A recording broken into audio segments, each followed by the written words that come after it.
All right, so it's 4:03, so we'll go ahead and get started.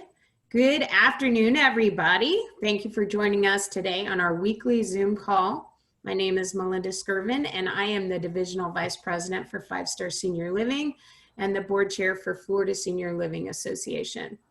Today, we have two special guests with us, Secretary Mary Mayhew and Deputy Secretary Molly McKinstry. Before we review the emergency order 20-009 implementing the final recommendations of the task force on the safe and limited reopening of long-term care facilities, I'm pleased to announce that this week, the Department of Health is reporting for long-term care facilities 3,554 positive residents. That's down 674 from last week, and 4,137 positive staff, down 343 from last week. Again, these numbers are for nursing homes, assisted living communities, and intermediate care facilities.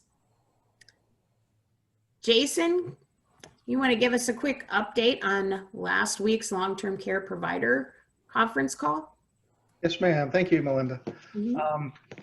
As reported during last week's long-term care stakeholders call, Florida has been maintaining a positivity rate in the 6th percentile. The state's peak hospitalizations are down 53% since the peak in the 3rd week of July. On August 25th, the Centers for Medicare and Medicaid Services, CMS, they announced sweeping regulatory changes that require nursing homes to test staff and offer testing to residents for the coronavirus disease. The next day, on the 26th, they released guidelines for nursing homes and clinical labs. I mentioned this because on last week's long-term care industry partner call, AHCA did state that they were reviewing these rules and would have conversations to evaluate what, if any, changes would need to be made to Florida's rules, i.e. our curative contract, et cetera, and that they would provide updates at a later time. Also, one last bit from the call, we do want to report that AHCA last week emphasized how critically important it is to support the symptom-based approach to residents being discharged from hospitals. Now, with this new emergency order, DEM 20-009, superseding DEM 20-006, which, remember, that was the original visitation ban back in mid-March. We should not hear, going forward, we should not hear any concerns throughout the state that long-term care facilities are requesting 2 negative tests separated about 24 hours. And in case you missed it, as usual, we pulled together a list of recent alerts and notifications that have been released in the last few weeks. You will see added to this list is a task force final report and DEM emergency order 20-009, which, as I said, supersedes 20-006 and implements the task force recommendations. When you receive the PDF version of today's presentation, be sure to click on these interactive links to review anything you may have missed. And with that, thanks, Melinda. Great, so let's just go ahead and get started. We're going to skip around a little bit today since we're waiting on Secretary Mayhew and Molly to join us. But the purpose of this call today is to talk. Oh, hey, Molly, how are you doing? Glad you could join us. The purpose of this call today is to talk about visitation and the rule. And, you know, since we just have it, we will, I know we're going to have a lot of questions that maybe we'll have to just shift over to AHCA for them to answer at a later date. But we do want to try to discuss as much as we can. So I was very pleased to represent assisted living providers on the governor's safe and limited reopening of long-term care facilities, along with Secretary Mayhew, Surgeon General Scott Rifkes, Department of Elder Affairs Secretary Richard Prudhomme, Alzheimer's Association VP Michael Brainham, and caregiver Mary Daniel. I'm excited for the work of the task force, and I would now like to get started with some of the recommendations. And so we're going to just kind of follow along on the slides. And Molly, if you would, we would love for you to jump in whenever possible. So we'll try to do a good job, but you're the expert here, so we'll kind of turn it over to you as well. So as everybody knows, the emergency order is out today. It's the DEM Emergency Order 20-009. So all communities must require any individual who's entering a community and who will have physical contact with any resident to wear PPE pursuant to the most recent CDC guidelines. And I know you all have probably been scrambling, as we've been hearing from a few of our members, to put together your policies and procedures. So I want to stop right there. Melinda, Gwen, Shelley, you guys are on. You want to talk just a little bit about what you're planning to do with your policies and procedures, and then let's talk just a little bit about how long you think it's going to take before you're going to open up visitation, because I know we've gotten a lot of calls this morning from folks saying we want to come in and visit. So can you guys just give us some ideas about what you're doing? Sure. Yeah, well, of course, we were, gearing up for this for quite some time, Legend was. And so we met last evening and met again today. Actually, they're meeting while I'm in session with all of you. We pretty much have our ducks in a row, as we knew what was forthcoming, as you kind of kept us updated over the subsequent weeks. I anticipate that we will probably be ready to go live probably within a few days, depending on how fast we can button up our policies. I think, the training of the ADL component is going to be a little bit more dicey to work through than previously, if we have a lot of folks for that. But we're in a good position. We've already got our beauticians teed up to get tested and get in and get their salons organized. So we'll probably be able to execute on that, hoping by September the 10th to get them into the communities. And now we're just starting to designate our spaces for visitation, and button up our policies and protocol and entry agreements, et cetera, based on the infection control training components, and of course the ADL components as well. And I'll just jump in right behind Gwen. We're doing about the same thing. We had a lot of bones kind of in place. We had ideas of where we were going again, because Gail kept us updated.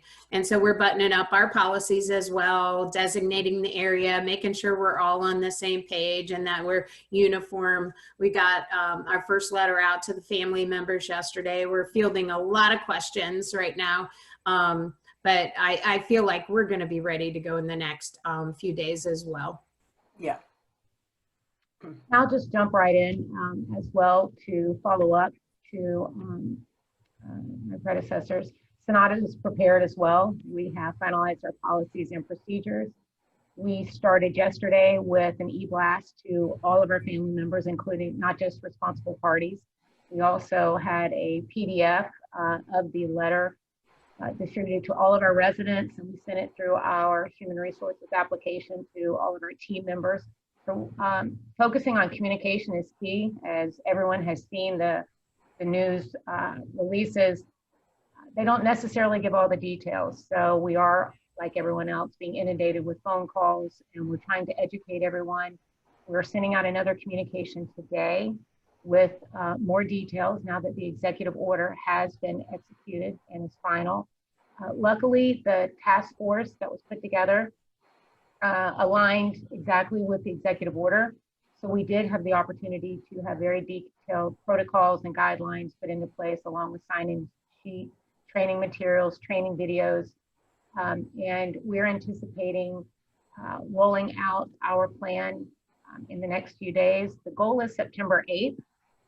But we are waiting to see how we come along with getting the 5 visitors designated for each particular resident. That's really the next big step. So Yes. Yeah, you're right. once we get that done, we'll be in good position. Yeah, I agree. Mm-hmm. Well, I know that the emergency order is a little bit different from the final order that was issued by the task force. So I think pretty much for the most part, though, it does contain about the same information. Jason, do you want to kind of walk us through the emergency order a little bit? And then by that time, I'm sure the secretary will be on with us. Yeah, sure. Absolutely happy to. So, the way that the emergency order is set up, 20-009, it follows more or less the same format as the original order. So as you've seen, when they took the substance of the final task force report and moved it into the order, some things moved around some, so it may look a little unique, but you'll see a lot of the same themes there. So, as Gail was mentioning a minute ago, at the beginning of the order, it does talk about PPE requirements, and it does mention updated screening requirements. I wanted to mention these up front because, while they do relate to visitation, these are screening requirements that would apply to anybody entering the building under this order. So it would be the family members, the hospice, any individuals giving necessary health care, facility staff, residents, attorneys of record, all that. So that chunk of screening criteria has been updated. The three main takeaways I would point out to you for the updates are, now you're looking at any person infected with COVID-19 who does not meet the most recent criteria from the CDC to in quarantine, any person showing, presenting, disclosing signs or symptoms. Now there's new signs or symptoms identified, and there's also a catch-all at the end that includes any COVID symptom identified by the CDC. And the third area that they're mentioning is any person who has been in contact with persons who are known to have been infected and who does not meet the most recent criteria from CDC to in isolation. So one consistent theme you're seeing there is a shift from the old order, which for one example talked about 2 negative tests. This new order references CDC guidelines. So I know one question we'll have later today, and I don't want to steal either the Secretary's or Molly's thunder, but one question that has come up is what CDC guidelines are we talking about? Do we know like the exact web page, or we have an ability to be able to track those to know what AHCA is looking at and to know when they're updated, and just make sure that that all of us are looking at all of the proper and appropriate CDC guidelines. So that's one kind of common theme we'll see throughout the document.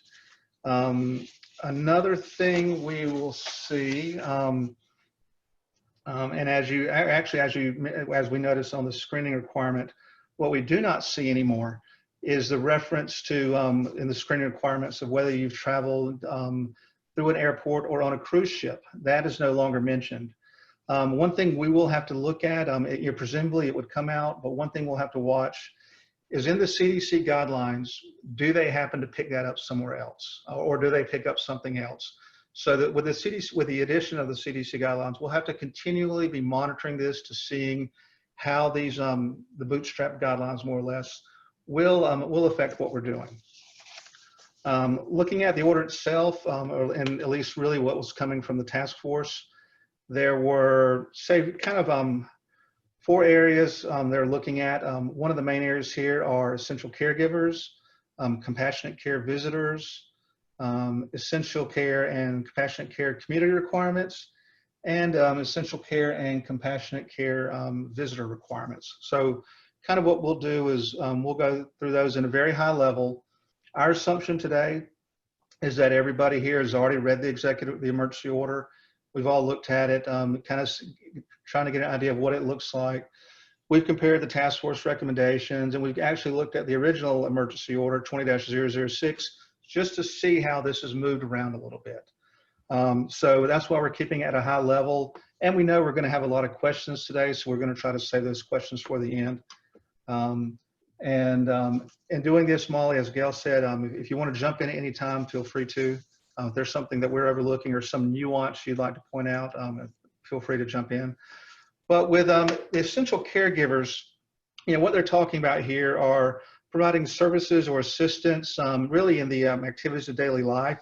These are identified in the residence service plan or care plan, and they can include bathing, dressing, eating, and emotional support. That was, I think, a late addition to this definition. But it doesn't include grooming. So I just want to point that out, that the ADLs, they did not include the grooming aspect of it in this definition. Sorry, Jason. Thank you. I was sitting there wondering where that voice was coming from. So I was looking at my shoulder and where's Gail?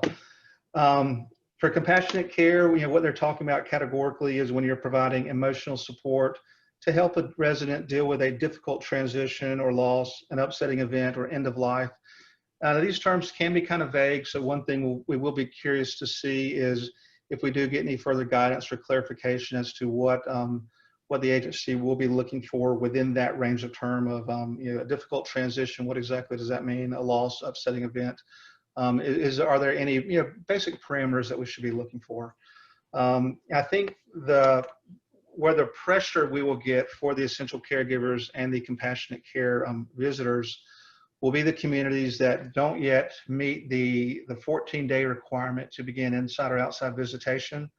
And that's where we'll start, that's where our communities, you'll start seeing pressure from families wanting to use these two areas, coming up with sort of situations for a difficult transition or upsetting event or providing emotional support. And that's where we're going to have to down the road figure that out. The communities that do have the 14-day visitation or do meet the criteria to have indoor and outdoor visitation, you might not get stressed as much. And in the essential care and compassionate care requirements, generally it's, the community establishes the policies and procedures, so we're going to have to create those. We're going to develop an agreeable schedule in concert with the residents and visitor. And that's going to include evenings and weekends as well. They're trying to make use for people who have to work, kids and that type of stuff. And with that, I thought. Oh, let me just mention one other thing too, Jason, and then I think the secretary's joined us now, so we'll jump back to the beginning of the program. But with the essential caregivers, you can, two can be selected, one can visit at the time. But the difference between the essential caregivers and the general visitation is that essential caregivers must be in full PPE, and they are able to come into the community and touch their loved one or their, their person that they're visiting. Whereas under general visitation, a face mask is to be worn, not necessarily full PPE. Another thing too we'd like to point out is one of the things that the governor said yesterday was that the visitors will bring their own PPE to the community. So that's not something that the facilities are required to do. Now some of them do have that PPE available to the family members. So that would be something that you might want to put into your policies and procedures as well, and on your sheet that you're going to get the visitor to sign. So now, without any ado, Melinda, I'm going to go back and we'll start at the beginning of the program so we can introduce Secretary and Molly McKinstry. Thank you both for being here.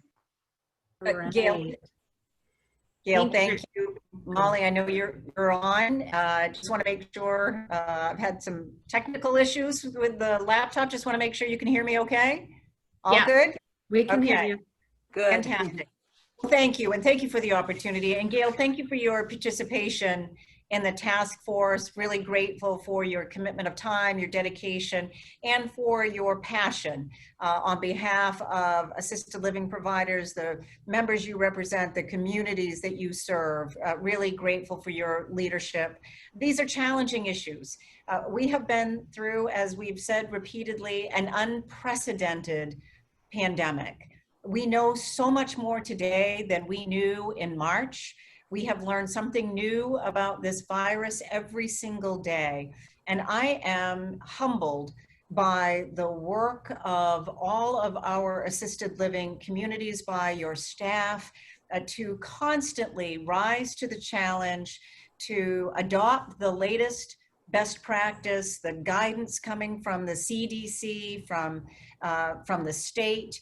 You have been such strong partners to support the populations that you serve, our elderly, individuals with disabilities. You have been there and you've been so effective.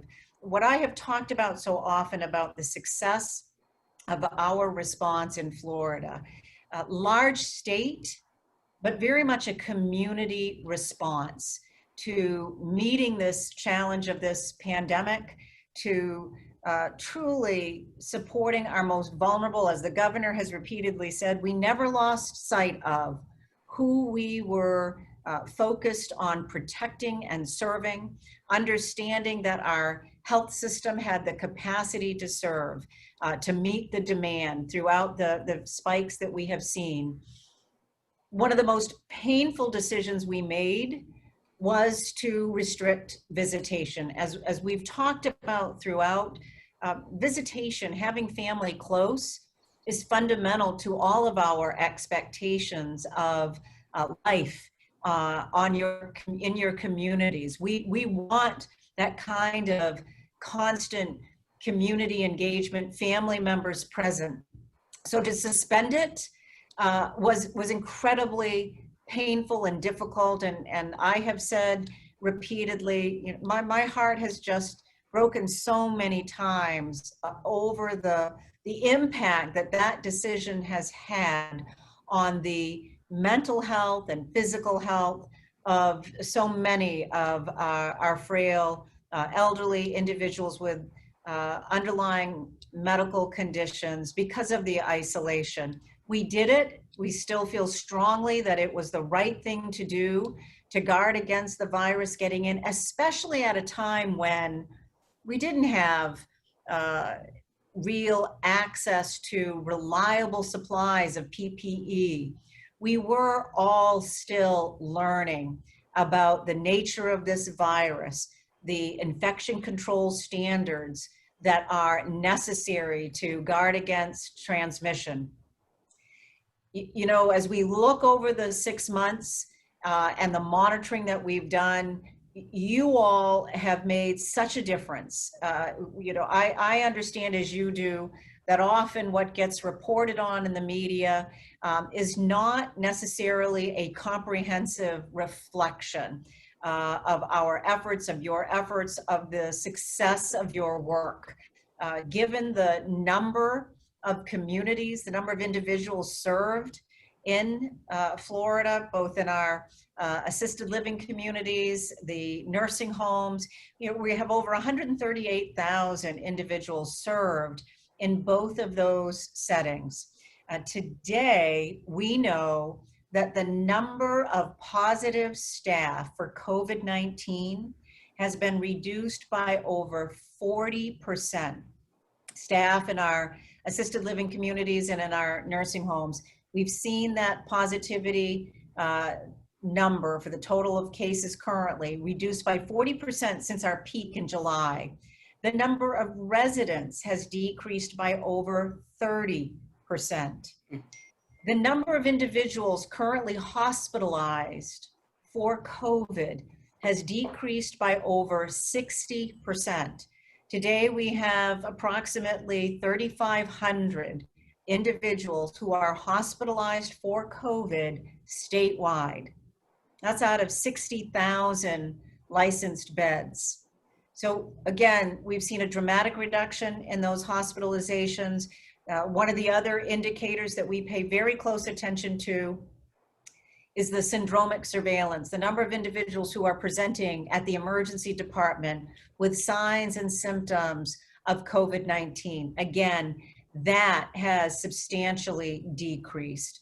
It's that foundation, obviously the length of time that we have been without visitation, the success of our efforts in reducing the spread of this virus that afforded us and certainly led the governor to convene the visitation task force. We worked diligently over a very short period of time to work through a variety of issues and concerns on the task force to produce the report. I believe that the report and the emergency order are very straightforward. It largely falls into two areas. The first is, even if you have not achieved the 14 days without any new onset of COVID-19 cases among your residents or among your staff, you are obligated to support access to essential caregivers and to compassionate care visits. And within those essential caregivers, and Gail can certainly speak to this, the task force focused on how we defined that by certainly appreciating that this has been an ongoing role certainly over the pandemic, but you have family members who may be in helping to support individuals with activities of daily living, to clothe or to feed. But what we added was emotional support, and to recognize how critically important that is. Now, what I want to underscore here is that these essential caregivers, first of all, for every resident, they're limited to two, to designate 2 essential caregivers, but it needs to be reflected in the service plan, in the care plan for the resident. So there is some formality here with this designation and the expectations of these essential caregivers. Now, the essential caregivers are limited to only 1 individual per resident. Again, unless it is a agency for persons with disabilities licensed group home or an ICF serving individuals with intellectual and developmental disabilities, they are allowed to have 2 essential caregivers at one time. But for our nursing homes and ALFs, they're limited to 1 at a time. You know, there are a lot of details that you are going to certainly learn more about as you dive into the EO and the report. But basically, we know that you have certain responsibilities to ensure that every single visitor is screened. You've been doing that with your staff, so you are now extending it to these visitors.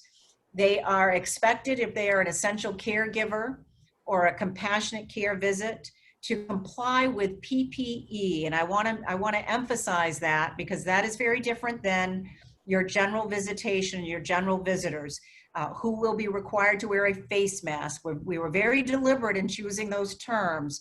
So if you are an essential caregiver and you're having that direct interaction, we expect them to be wearing PPE, to comply with the same expectations that the CDC establishes for staff. And that will require some training, but largely around donning and doffing. And in the report, we tried to provide some immediate links and resources to PPE training so that those can be easily accessed resources for proper donning and doffing.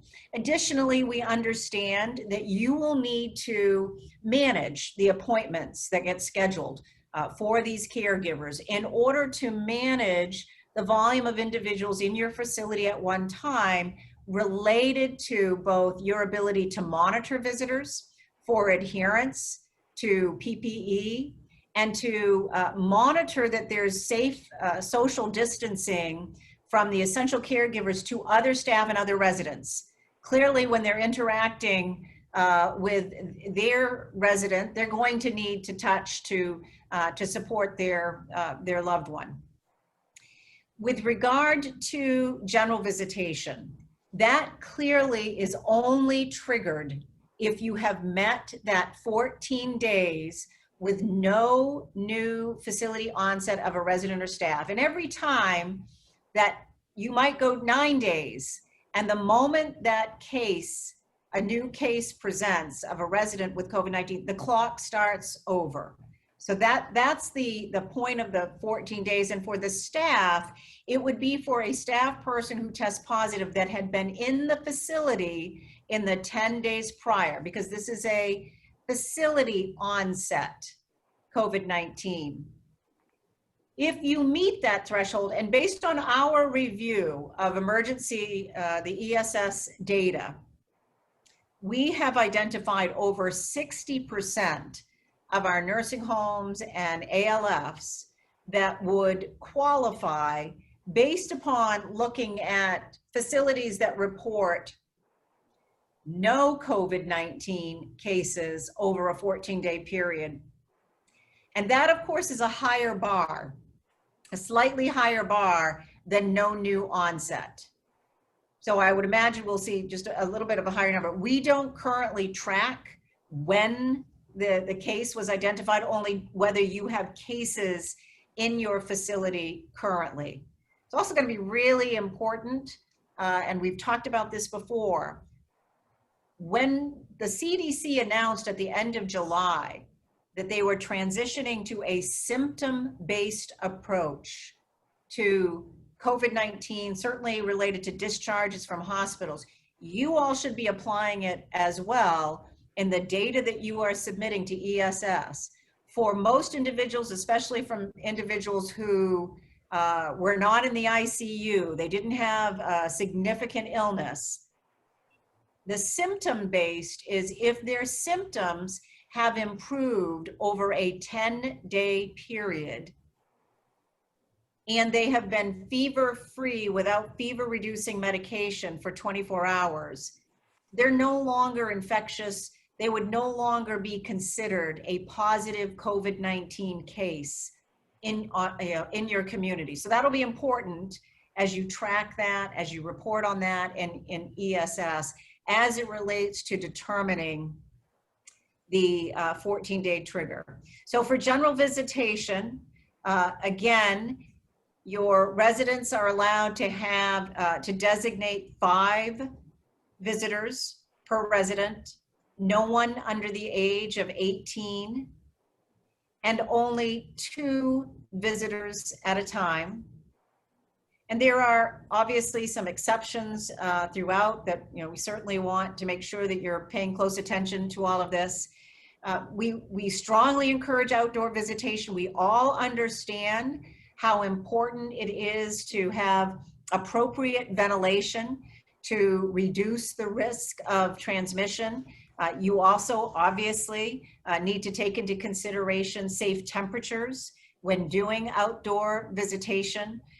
With general visitation, the expectation is that the visitor would still be absolutely screened, the temperature check, and that they would be adhering to face masks, not surgical masks, PPE, but face masks. And I'm going to talk very briefly here about testing and you know, our thoughts as it relates to these masks. So we did not require that visitors present with a negative test. Now, if you have point of care testing and you want to test, that is your prerogative.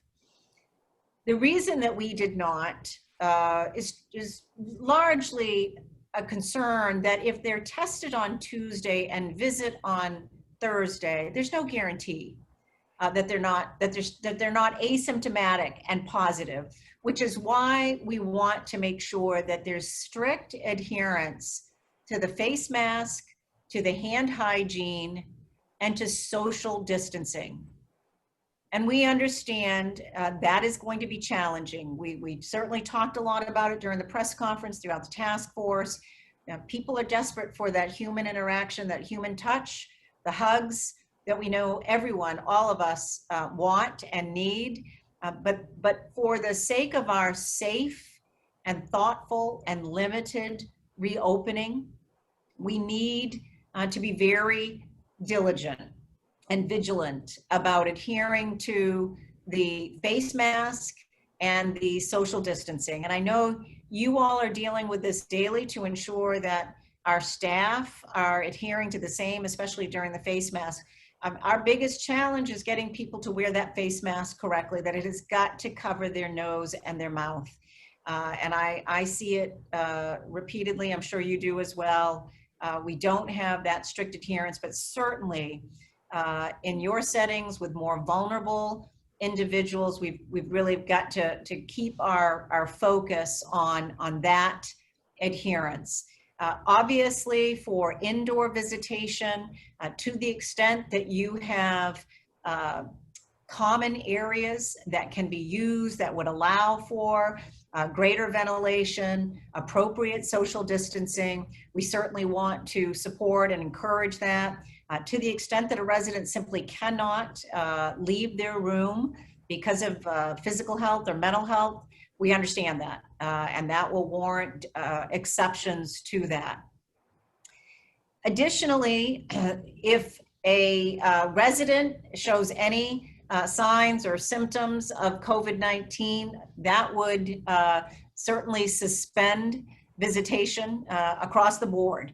That would be your new onset of a case that would trigger the closure of visitation until you could reach that 14-day case-free or no new onset of cases. There are a couple of other areas that obviously I'm sure we'll continue to field questions on. And let me just say this, we understand that, first of all, I want to repeat, we suspended state law as it pertains to visitation. And that is something that none of us want to see done on a regular basis because of the impact that it has. This is fundamental to the resident rights to be able to have visitors in their homes. So we all need to work collaboratively to do this in the best interest of our families, but also to do it safely to guard against the virus. I know that there will be more questions, and throughout the pandemic, we've worked very closely with all of you to try to do our best to respond to those questions. The other provisions that are included in this pertain to our barbershops and beauty salons and allowing those, but with all of the same expectations around appropriate PPE use by both the individual providing the service as well as the resident receiving it, if they can tolerate the mask. Also questions about medical staff being able to come on to your communities to deliver healthcare services. We certainly want to make sure that that is allowed, but again, appropriately screened, appointments made that allow you to safeguard against, to appropriately monitor. So hopefully throughout the report and in the emergency order, we have covered most of the questions that you might have. We know that this will take a lot of work both to implement, but also to monitor so that we are able to respond to any concerns that surface to ensure that we are safeguarding our most vulnerable, but really with a sense of urgency, understanding the importance of resuming safe visitation. So I'm going to stop there. And Molly, are there other points that you'd like to highlight? Actually, Secretary, if we could stop you right there for just a second, we have a message for you, and then we would like to hear from Molly, and maybe you can take a couple of questions before we end today, and then the rest of the questions we will send over to you for your review. Thank you. Thank you so much, Secretary Mayhew. You've been such an outstanding leader, advocate, and champion throughout this entire COVID pandemic. We're so grateful to you and your entire team for the work that you've done to protect our communities and our residents. Please bear with us for just a few minutes. We have a couple of our board members who would like to recognize you for your accomplishments that you've had here in Florida. Shelley? Secretary Mayhew, hi, I'm Shelley Esden. I'm the Chief Operating Officer for Sonata Senior Living. We have over 900 beds in the state of Florida. We're so appreciative to you for the work you've done for the senior living providers. As you stated earlier, this has been an uncharted territory for all of us, and we recognize that it's also been an uncharted territory for the agency as well. We acknowledge the extraordinary efforts that have gone into coordinating between all of the different agencies that have had to weigh in during this pandemic. We also want to acknowledge the tremendous efforts that have gone into maintaining communication with the senior living providers. The ongoing communication has been very helpful, and it has helped all of the providers be able to get through this and make this just a little more tolerable. All of these efforts are especially notable given the fact that you are responsible for 31% of the state's budget, a fact that I wasn't aware of until today, and that you represent over 50,000 healthcare facilities within the state. So again, thank you for all that you're doing and for all that your team is doing. It's very much appreciated. Thank you. Yeah. Well, and good afternoon, Secretary Mayhew. Hi, I'm Gwen Tebow. I know we've met before, and I represent Legend Senior Living as their divisional vice president. And you know, when you started out today, I think one of the things that you've done for all of us is really represent truly our core values. You've spent the last 6 months sharing your passion and your heartfelt thoughts. It's a heart and head business, and you have emulated that, up at the management office, day and night, emergency management office, accessible to all of us and by phone. So we just really want to thank you for being an advocate, for standing by us, and not only representing the residents that we serve, but the associates and the staff members, and really at the heartbeat of the business and our profession. So thank you so much. Thank you, Gwen. Yeah. And Gail, if I could just say, Molly McKinstry, my deputy secretary, Kim Smoke in charge of our field operations. We have an incredible team that I know Molly can speak to that have been supporting the emergency status system and the multitude of changes and questions and responses to questions that we've received. And I'm just indebted and grateful to Molly and Kim and the entire HQA team, all of our surveyors and the work that they've done. Truly, this has been an incredible team effort to support all. Just want to underscore, led by the governor, this was about hearing from all of you and responding to your needs. And that has permeated our efforts throughout. And I really do believe it's why we've been successful. So thank you for all of those comments. That truly, you've made my day, my 6 months, my year. So thank you. And we're not finished yet. What? Secretary Mayhew, we applaud your work, and we are delighted to present you with FSLA's 2020 Assisted Living Champions Award. We're so proud of the work that you have done on behalf of us and look forward to coming through this stronger and better than before. We wish we could have presented this to you in person, but hopefully we can get together really soon. Oh my gosh. Thank you so much. And I think Jason has a copy, has the award to show. Quick, Jason. He put it up there on the screen. Oh, okay, good. Thank you so much. You all, that means the world to me. It really does. I'm incredibly humbled to receive this award. Thank you so much. I cannot wait when we can be in person again soon. Thank you. Okay, now we're going to switch over. Thank you so much, Secretary. It's just a pleasure to work with you and Molly and your entire team. I know we've spent a lot of weekends on the phone answering questions during COVID, and it's been a pleasure. So we'll switch over, and Sandy, you're going to start asking a few questions, and then what we can't answer today, we'll get back to everybody at a later date. So thank you. Yes, and thank you so much. We have a lot of questions. So as I mentioned in our chat window, we're not able, if you raise your hand, we're not able to call on you per se, but please put your question in the chat window, put it in the Q&A window. We will answer as many as we can. And if we are not able to get to your question, which it's 4:46 and we've got a long list, if we're not able to do that, we are capturing all of them. And we will send the follow-up questions to the agencies. And for you, Secretary Mayhew and Molly, if there's a question that you want to let us know you've got to get back to us on, that's fine, and then we'll just skip to the next one. And so we'll just kind of do an old-fashioned, just say pass, and we'll go from there. All right, so we've got a good question here from Deborah Colby. Can you please explain the 14-day piece for general visitation? Does the 14-day timer start from the day the person became positive, or the day they were tested, or the day you got the results back? The day that they tested positive. So not when you get the result back, but when the test was taken, that would start the clock. Molly, that's your understanding as well? That would be the onset of the case, correct?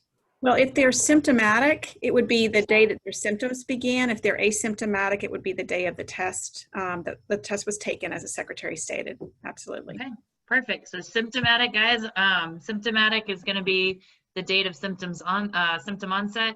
Asymptomatic, it's going to be the date of the test. Hopefully, if you're symptomatic, those two will be the same, because if you're symptomatic, we would hope that you get tested fairly quickly. Right. Jamie Merrill would like to know, does this mean that our testing protocols will continue for staff and vendors as it is now? So our biweekly testing requirement, does this change that at all? So it's a great question. We're not, in terms of the visitation, there's no correlation related to the testing. What I just shared with you, though, we're at 1.2% positivity. We've seen a dramatic reduction in the positivity rate. What we've also said from the beginning is that as grateful as I have been to the governor for his leadership in helping to fund this testing, we were not going to be able to sustain it in perpetuity. So there are a lot of conversations underway right now regarding the curative contract, and then we would also be examining the current rule regarding mandatory testing. So we'll be working very closely with the governor's office on that front, and we'll certainly communicate as quickly as possible.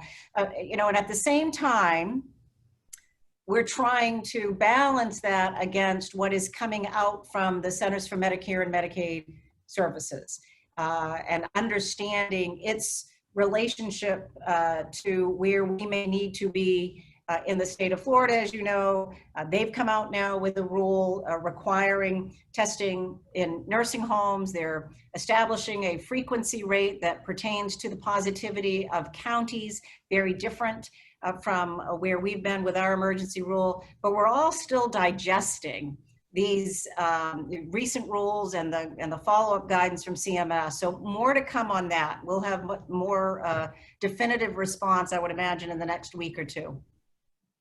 Awesome. All right. I'm going to condense a couple of questions into one, and I think I'm covering it appropriately. But for communities that have different buildings, so there's either physical separation, like IL is in one building and AL is in another, does a positive on a separate part of campus affect visitation on the other campus?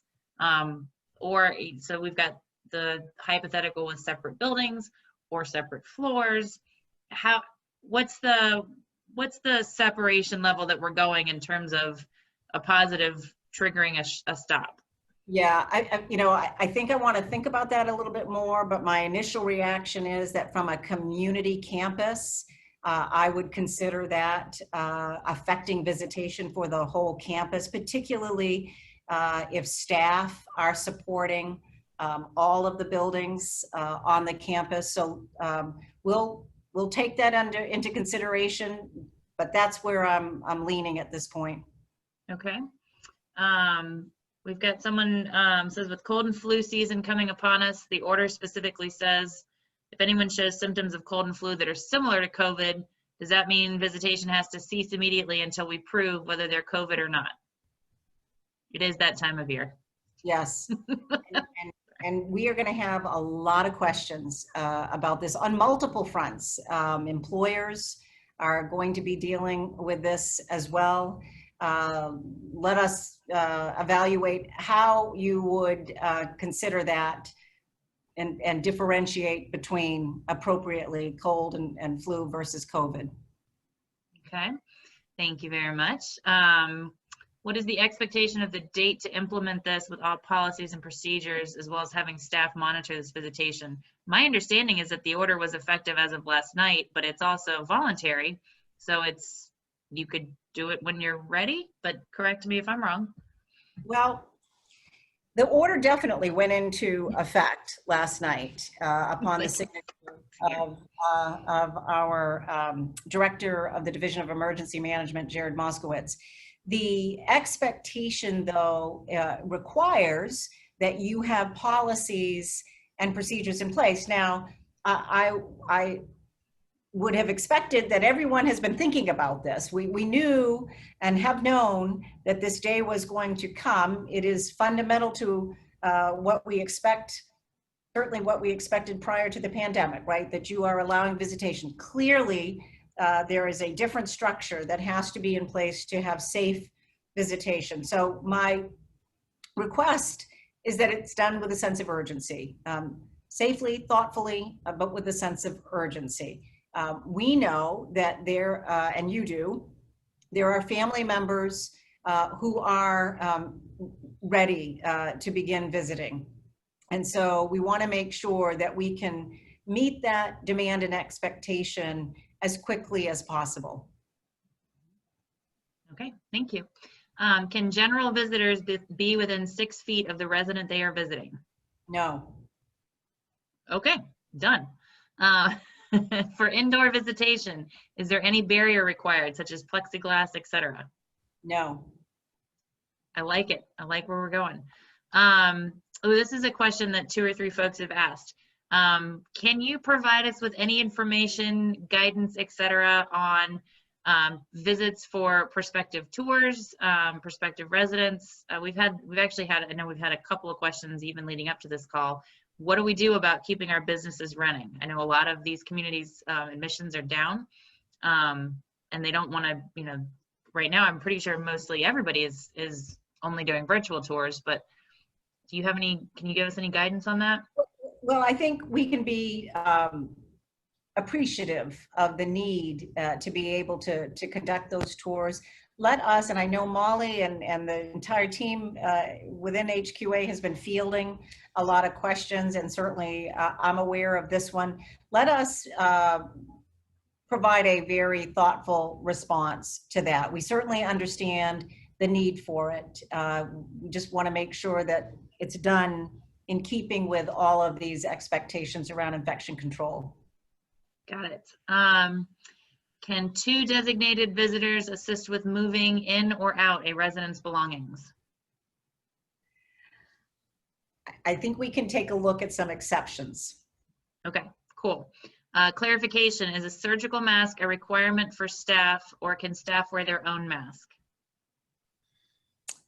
So the expectation with staff is that they're wearing PPE, and that it is PPE that serves the purpose, and that it's at the level of protection, which is why we're being clear, certainly as it relates to the essential caregivers and compassionate care visits, that it's consistent with CDC requirements. So staff should be consistent with CDC requirements.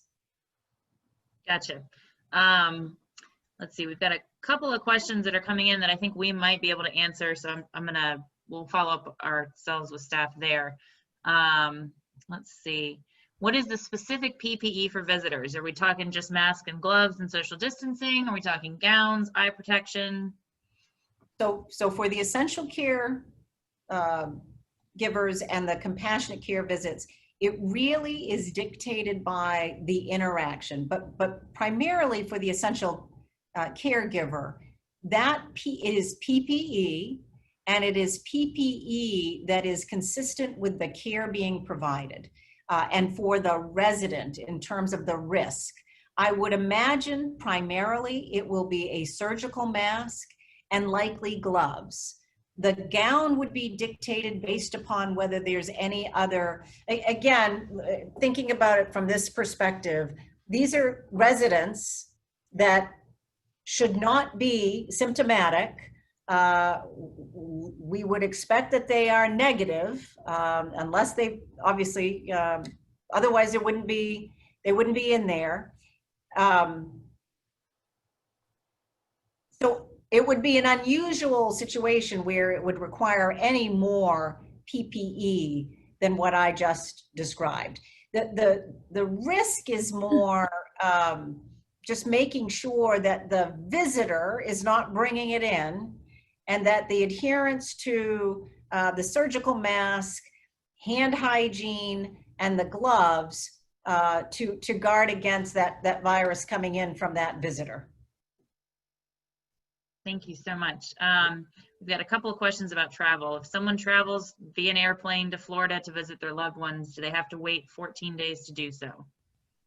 So the CDC has revised their guidance around travel, and they are no longer requiring a 14-day quarantine for travel, but I would just encourage everyone to take a look at that. There are some exceptions based upon the states that individuals or countries that they may have traveled to. So I would encourage folks to take a look at those, that travel guidance by the CDC. Okay. Gail is letting me know that we only have time for maybe 1 or 2 more questions. So I know that we have a lot of really open questions, long list. Like I said, we're going to make sure we follow up with everybody. So please bear with us. I think this one looks like it might actually be really helpful in terms of efficient process management. So can the visitor policy acknowledgement be signed once for each registered visit and kept on file, or do we need a new one signed for each visit? That is a great question. And I will say that I think if they sign it once, that is sufficient. You may want to make sure that as they're being screened, that you are verbally reinforcing the expectations that are consistent with that signed acknowledgement. All right. Again, I'm so sorry I know we've got multitude of questions. I'm so sorry that we couldn't stay on and just keep going for another hour or so. We have captured all of the questions that you have sent to us. We really appreciate it. And I'm gonna, before I hand this back over to our board members, there's a note that came in from, let's see, from Margarita Pilato to Secretary Mayhew and Molly. Congratulations and thank you from Villa Margot Assisted Living Facilities, Miami, Florida, operated by Jose, Margarita, and Amanda Piloto. So just wanted to share that with you before I hand this back over to Gail and Shelley and Gwen and Melinda. Well, like we said earlier, Secretary and Molly, we just appreciate everything you guys have done. We have received a lot of questions that we will put in the form of questions and send over to your office either this evening or first thing in the morning, and then we will get the responses back to our members. So thank you for participating in the call today. Melinda, do you have anything that you'd like to say? Oh, just want to say thank you to everybody for joining us today and for taking time out of your busy schedules. We really appreciate it, and we appreciate the clarifications and the answers. Thank you very much. Thank you all. More to Thank you come. all. Thank you. Thank you. Bye-bye, everyone. Happy Labor Day. Yep, thank you.